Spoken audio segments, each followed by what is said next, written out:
Hello guys, இது உங்கள் கை Tamil anime. இன்னைக்கு நம்ம பியாண்ட் த டைம் கேம்ஸ் அனிமேவோட 5th எபிசோட தான் பார்க்க போகிறோம். வாங்க எபிசோடுக்குள்ளே போயிடலாம்.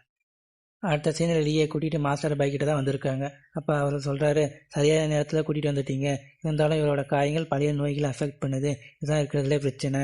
இதை கேட்ட லீ சொல்கிறாரு, ஸ்கேவஞ்சர்ஸோட வாழ்க்கை எப்போவுமே ஆபத்தில் தான் இருக்கும். அதனால எனக்கு எந்த பிரச்சனையும் இல்லை. அப்போ மாஸ்டர் பாய் மருந்து சீட்டை எடுத்து ஹீரோக்கிட்ட கொடுக்குறாரு. அதில் இருக்கிறதபடி அவர் குணப்படுத்த முடியும். அது உங்களோட கையில் தான் இருக்குது. இதை கேட்ட எல்லாரும் அவருக்கு நன்றி சொல்லிட்டு அங்கேருந்து கிளம்புறாங்க. அப்போ இதை மேலே 2 பேர் பார்த்துட்டு இருக்காங்க. தண்டர் ஸ்குவாடால் அதை சமாளிக்க முடியல. கேம்ப் லீடர், நீங்கள் மட்டும் இறைச்சியை உருவாக்கலைன்னா கண்டிப்பாக உங்கள் இடத்த நான் பிடிச்சிருவேன். இந்த இடம் கிங்காங் செக்டுக்கு சொந்தமானது. அது மட்டும் இல்லாமல் மாஸ்டர் பாய் இங்கே இருக்காரு. அதனால் கவனமாக தான் இருக்கணும்.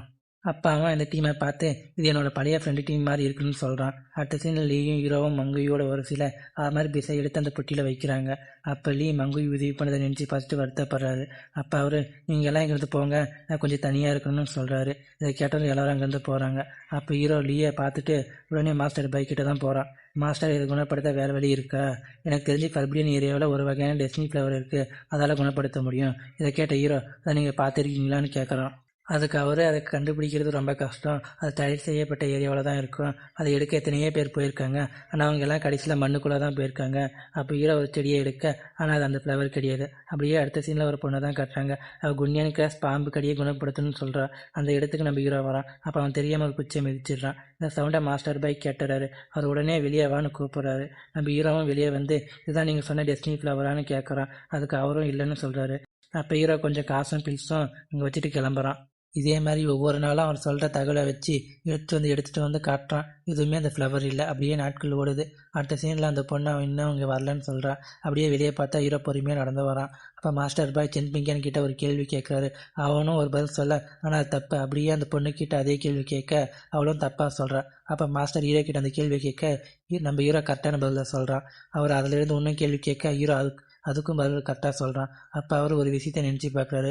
அதாவது செகண்ட் தேர்ட் எபிசோடில் 2 பேர் ஹீரோ வாட்ச் பண்ணியிருப்பாங்கல்ல, அதில் ஒருத்தன் பேசுகிற மாதிரி காட்டுறாங்க. மாஸ்டர் பாய் ஒரு சின்ன பையன் இந்த கேம்பில் இருக்கான். நீங்கள் அவனுக்கு சொல்லி தந்தீங்கன்னா அவன் கண்டிப்பாக ஒரு பெரிய ஆளாக வருவான். இதை நினச்சி பார்த்துட்டு ஹீரோ கிட்ட, நீ நாளையிலிருந்து உள்ளே வந்து பாட்டை கவனிக்கலான்னு சொல்கிறாரு. இதை கேட்டால் மற்ற 2 பேர் சந்தோஷப்படுறாங்க. அடுத்த சீனில் லீ சொல்கிறாரு, மாஸ்டருக்கு நாம் ஏதாவது மரியாதை செலுத்தணும். அதனால் இந்த வயனை எடுத்துகிட்டு போய் கொடுத்துரு. நான் சும்மா ஸ்கூலுக்கு தானே போகிறேன். எனக்கு தெரிஞ்சு இது பத்தாது. அவர் ஒரு பெரிய நோபல் மேன். அவர் உனக்கு தாவர அறிவை பற்றி சொல்லித்தராரு. அதனால் நீ அவரை மதித்து நடந்துக்கோ. அதே மாதிரி நல்லா படிக்கணும்னு சொல்கிறாரு. அடுத்த சீனில் ஹீரோ அவருக்கு வயனை கொடுக்க அப்படியே கிளாஸ் ஸ்டார்ட் ஆகி ஈவினிங் ஆயிடுது. அப்போ லீ பாம்பு எப்படி சமைச்சு சொல்லித்தட்டான்னு கேட்குறாரு. அப்படியே பார்த்தா ஹீரோ சமைச்சிட்டு இருக்கான். அப்போ ஹீரோ சமைச்சதை எடுத்துகிட்டு வர, அதை பார்த்தா தீஞ்சி போயிருக்கு. இதை பார்த்து 2 பேர் அதை எனக்கு வேணான்னு சொல்கிறாங்க. இதை பார்த்து லீ, இதை நான் சாப்பிட்றேன்னு சொல்கிறாரு. அதே மாதிரி சாப்பிட்றாரு. இதை பார்த்த ஹீரோவும் அதை எடுத்து சாப்பிட்றான். ஆனால் ஹீரோவால் வாயிலே வைக்க முடியல. அப்போ லீ அதை சாப்பிடாம வாயில் வச்சு விளையாடிட்டு இருக்காரு. இதை பார்த்து எல்லாருமே சிரித்து சந்தோஷமாக இருக்காங்க. அடுத்த சீனில் அந்த பொண்ணு ஹீரோ கிட்ட வந்து பேசுது. எப்போவுமே ஏன் உன்னோட முகம் அழுக்காவே இருக்குது? நான் துடைச்சி வரேன்னு துடைக்க, ஆனால் ஹீரோ தடுத்துடுறான். என்ன இது, நான் உன்னோட சீனியர் சிஸ்டர்னு சொல்ல ஹீரோவும் அமைதியாயிடான். அப்பாவை ஹீரோவோட முகத்தை க்ளீன் பண்ணிடுறான். அப்பாவை என்ன அழகாக இருக்கான்னு சொல்ல நம்ம ஹீரோவும் வெக்கப்பட்டு அங்கேருந்து போயிடுறான். இந்த இக்கட்டான காலத்தில் சுத்தமாக இருக்கிறது நல்லது இல்லைன்னு ஹீரோ சொல்கிறான். ஆனால் ஹீரோட முகம் நல்லா தான் இருந்துச்சு. அப்படியே அடுத்த சீனில் ஹீரோ மூலிகையெல்லாம் படிச்சுட்டு வந்து விற்கிறான். அதுக்கப்புறம் ஹீரோ கிளாஸுக்கு வரான். அங்கே பார்த்தா யாரையும் காணோம். அப்போ ஒரு லெட்டரை எடுத்து படித்து பார்க்குறான். டே சின்ன பையன், நீ தடை செய்யப்பட்ட பகுதியில் இருக்க. நான் உங்ககிட்ட லேட்டாக குட் பை சொன்னதுக்கு என்ன மன்னிச்சிரு. ஒரு டீச்சராக உங்ககிட்ட ஒரு சில விஷயங்களாம் சொல்லணும். நான் உன்னை என் கூட கூட்டிகிட்டு போக தான் நினச்சேன். ஆனால் நீ ஏற்கனவே வேறு ஒரு பாதையை தேர்ந்தெட்ட. அதனால் நான் உன்னை இங்கே விட்டுட்டு போகிறேன். இந்த உலகத்தில் எண்ண முடியாத அளவுக்கு மக்கள் இருக்காங்க. அவங்களுக்கு என்ன மாதிரி ஆட்கள் தேவை. ஒரு டீச்சராக நான் சொல்கிறேன், நீ என்றைக்குமே கிவ் அப் பண்ணாத. ஏன்னா இந்த இடத்தும் எவனும் உயிரினங்களுக்கு ஒரு கெஸ்ட் ஹவுஸ் மாதிரி தான். நேரம் காலத்தால் கடந்து போயிடும். நான் ஒருவேளை சாவலைன்னா அவனை பார்க்குறதுக்கு கடைசி தடவையே இருக்காது. இதை படித்து ஃபஸ்ட்டு ஹீரோ அங்கேருந்து போகிறான். அடுத்த சீனில் ஹீரோவும் லீயும் ரோட்டில் பேசிகிட்டு இருக்காங்க. டே சின்ன பையன், நீ நல்லா படித்து மாஸ்டர் பையோட கைண்ட்னஸ்க்கு ரீபே பண்ணணும். அது மட்டும் இல்லாமல் ஃபர்பிடியன் ஏரியாவுக்கு டெஸ்னி ஃப்ளவரை தேடி போகாத. நம்ம இப்போ சாகோ சிட்டிக்கு போகிறோம். அப்போ ஹீரோ அந்த டெஸ்னி ஃப்ளவரை நான் எடுக்காமல் விட மாட்டேன்னு சொல்கிறான். அடுத்த சீனில் ஹீரோ அந்த ஃப்ளவரை தேடி போகிறான். மாஸ்டர் பாய் இங்கேருந்து போனாலும் நான் கண்டிப்பாக அந்த ஃப்ளவரை கண்டுபிடிப்பேன். இப்போ நான் என்னோட நிழலை கட்டுப்படுத்த முடியும்னு கண்டுபிடிச்சா, இருந்தாலும் அது என்னையே முழுங்குற அளவுக்கு பவர்ஃபுல்லாக இருக்குது. அப்போ ஹீரோவை சுற்றி நிறைய உயிரினங்கள் வருது. இதை பார்த்ததும் ஹீரோ அங்கேருந்து ஓடுறான்.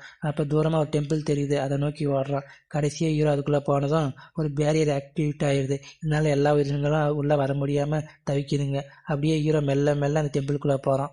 இது எல்லாம் பழங்கால இடிபாடுகள்னு ஆச்சரியப்படுறான். அப்போ ஒரு சிலையத்தோட அதுக்குள்ளே இருக்க பவர் எல்லாம் ஹீரோக்குள்ளே போயிடுது. அப்போ ஒரு சில காட்சிகள் எல்லாம் காட்டுறாங்க.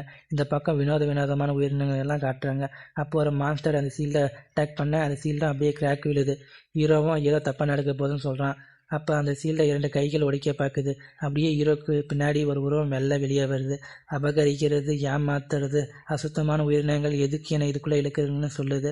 அப்போ ஹீரோ இருக்க பிளேஸ் எல்லாம் உடைச்சிக்கிட்டு மேலே போகுது. இந்த சைடில் அந்த சீல்டை உடைச்சிக்கிட்டு ஒரு தலை உள்ளே வருது. என்னோட ரத்தம் இப்போ கொதிக்குது. ஏன்னா என்னோட இடத்த ஒரு நிழல் பறிக்க விரும்புது. அது இல்லாமல் என்னோட தூக்கத்தை டிஸ்டர்ப் பண்ணிட்டேன். அதுக்கு பனிஷ்மெண்ட் இருக்குதுன்னு அந்த உருவம் அட்டாக் பண்ண ரெடியாக இருக்கு. அப்போ ஹீரோ கையிலையும் ஒரு ஸ்வாட் வருது. அந்த ஸ்வாட்லேருந்து ஒரு பவர் வானத்துக்கு போகுது. இந்த பக்கம் அந்த சீல்டும் உடஞ்சி போயிடுது. அப்படியே அந்த ஸ்வாடை வச்சு ஒரே ஸ்லாஷ் தான் அந்த உரம் 2ஆக பிளந்துக்குது. அப்போ ஹீரோ அந்த டெக்னிக்கை நான் ஞாபகம் வச்சுக்கணும்னு சொல்கிறான். அப்படியே அந்த டெக்னிக்கை ப்ராக்டிஸ் பண்ணுறான். அப்போ அவனுடைய மைண்ட் சீல 4 டைகர்லேருந்து 5 டைகராக இன்க்ரீஸ் பண்ணுறான். கடைசியில் அந்த டெக்னிக் மூலம் 5th லெவலுக்கு ரீச் ஆயிடறான். இந்த டெக்னிக் பேர் ஃபால்ஸ் ஆஃப் நைப். அப்போ ஹீரோ அங்கே டிஃப்ரெண்ட்டாக இருக்கிற ஒரு கல் இருக்கிறத பார்க்குறான். அதை அப்படியே எடுத்து வச்சுக்கிறான். அந்த நேரத்தில் ஹீரோக்கு பின்னாடி ஒருத்தன் வர ஹீரோவும் அட்டாக் பண்ண ரெடியாக இருக்க, நான் ஒன்றும் அட்டாக் பண்ண வரல, இந்த பொருளை உங்ககிட்ட கொடுக்க சொன்னாங்கன்னு தூக்கி போடுறான். ஆனால் ஹீரோ அதை தட்டி விட்டுறான். அதை நீ எடுத்துக்கோ, அதை வச்சு பக்கத்தில் இருக்க சிட்டியில் உன்னால் 7 பிளட் எக்ஸாமில் கலந்துக்க முடியும்னு சொல்லிட்டு அங்கேருந்து போயிடுறான். அப்போ ஹீரோ 7 பிளட் எக்ஸாம்னு சொல்கிறான். அடுத்த சீனில் ஹீரோ நடந்து போக அப்போ ஒரு மான்ஸ்டர் ஹீரோவோட வழியில் நிற்க ஹீரோ அட்டாக் பண்ண ரெடியாக இருக்கான். அப்போ மான்ஸ்டர் மேலேருந்து ஒரு பொண்ணு கீழே இறங்கி வருது. இந்த பொண்ணை 2nd எபிசோடில் காட்டியிருப்பாங்க. ஹீரோ கூட இந்த பொண்ணுக்கு பதிலாக பைத்தன் கூட ஃபைட் பண்ணியிருப்பான். அப்போ அந்த பொண்ணு, எங்கள் அண்ணன் என்னை கூட்டிகிட்டு பார்க்க வந்திருக்கான். நான் எப்போவுமே உங்களை பார்த்துட்டே இருக்கேன். எங்கள் அம்மா சொல்லியிருக்காங்க, நம்ம எப்போவுமே கவலையாக இருந்தீங்கன்னா அந்த நேரத்தில் சாக்லேட் சாப்பிட்ணும், நீங்கள் இதை எடுத்துக்கோங்க. ஹீரோவும் அதை எடுத்துக்கிறான். அப்போ அவளுக்கு ஒரு ஸ்டோனை கிஃப்டாக தரான். அந்த நேரத்தில் டைம் ஆச்சுன்னு அவங்க அண்ணன் கூப்பிட அவளும் அங்கேருந்து கிளம்ப திடீர்னு திரும்பி நீ வேணா எங்கள் கூட வரையான்னு கேட்குறா. அதுக்கு ஹீரோ நான் வரலன்னு தலையாட்டுறான். இதை கேட்டதும் அந்த பொண்ணு சோகமாக அங்கேருந்து போயிடுது. அப்போ ஹீரோ, எனக்கு வீடு இருக்குது, அது பெருசாக இல்லை, இருந்தாலும் அது நல்ல குடும்பம், அந்த இடத்துல நான் சந்தோஷமாக இருக்கேன், அங்கே எனக்காக எல்லாரும் காத்துட்டு இருக்காங்க, அங்கே அவர் இருக்கிற வரை நான் திரும்பி போக எனக்கு ஒரு வீடு இருக்குது, இதுதான் என்னோட வீடு, இது பெருசாக இல்லைனாலும் இது என்னோட குடும்பம். அப்போ ஹீரோ கதவை திறந்து உள்ளே பார்த்து ஷாக் ஆகுறான். இதோட இந்த எபிசோடு முடியுது கைஸ். இந்த எபிசோடு கொஞ்சம் நார்மலாக தான் கொண்டு போயிருப்பாங்க. ஆனால் அடுத்த எபிசோடில் பயங்கரமான ஃபைட் சீன் எல்லாம் இருக்குது. சரி கைஸ், நம்ம அடுத்த எபிசோடில் சந்திப்போம். Bye guys.